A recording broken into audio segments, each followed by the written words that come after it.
see how this is the empty exposed end? Yes, no? Mhm. Do you see all the cells have nucleuses all the way down?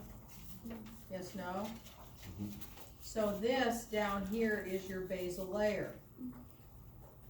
Many more cells down here. This basal layer is doing mitosis. So when somebody gets basal cell carcinoma, skin cancer, what cells are affected? The basal layers here. See that? Yes, no?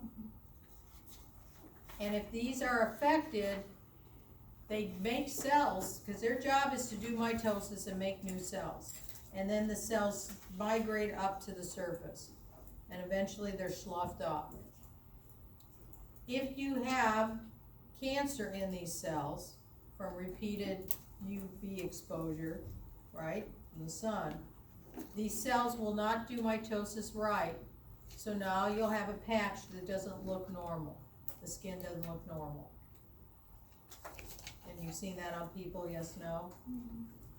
Okay, so I had this little patch, it didn't look normal. It hasn't looked normal.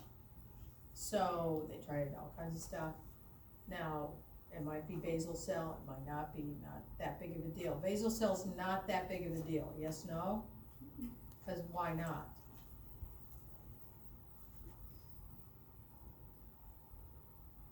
Why am I not worried? They can just. It usually doesn't metastasize to other areas. Okay, melanoma, and we'll get to this in the next unit. Melanoma and, you heard of squamous cell carcinoma? Those suckers can metastasize to other areas. Usually if you find squamous cell on the face or the head, it's not as serious, but if you find it other places in the body, especially in the anus or anal canal, it is serious. Because that means it has spread. And it's usually spread to the lymph nodes too. So, this is stratified squamous epithelial non-keratinized. Because all the cells are what? Alive. You have nucleuses till the very outer layer. And so where do you find non-keratinized stratified squamous epithelial?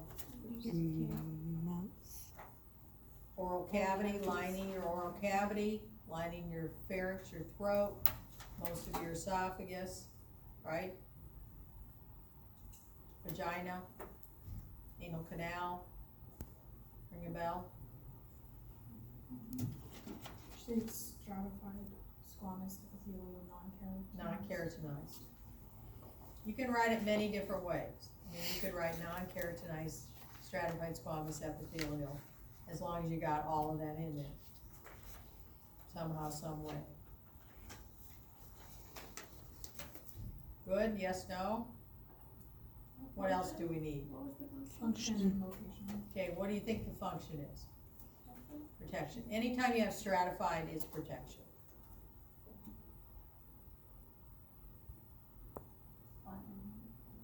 What's that?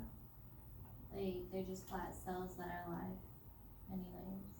They're not all flat, so No. don't put that. Okay. The top layer is flat, hence the name squamous. But this bottom layer are actually cuboidal. Okay, and you can see these are mostly cuboidal, and then they flatten out as they get toward the top.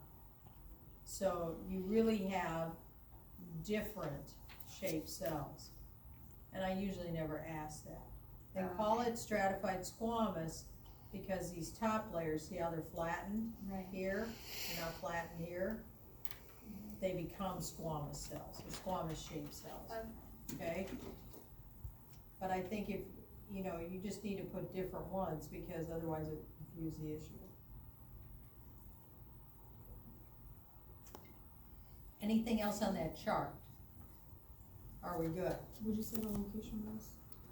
Lining the oral cavity, Sorry. the pharynx, most of the esophagus, vagina. Most portals of entry or exit of the body. Doesn't that make sense? If it's an opening, do you want protection? Yeah. Okay, but do you want it to have callus? No. So really, if you even put portals of entry to the body, although I always say I don't consider the anal canal a portal of entry, but, vagina, yes, but it's an exit too. But any opening makes sense to have this type of tissue. So your nose would have this as well? Well, the nose is a little different, because the nose starts out with it, yes, Okay, then it becomes pseudostratified. okay. But yeah, the openings, the nostrils have to have this. Ear canal has to have this. Make sense? Cause I wanna be protected, but I don't want it to be, I want it to be pliable. Can you go back one more slide? I don't know what that was.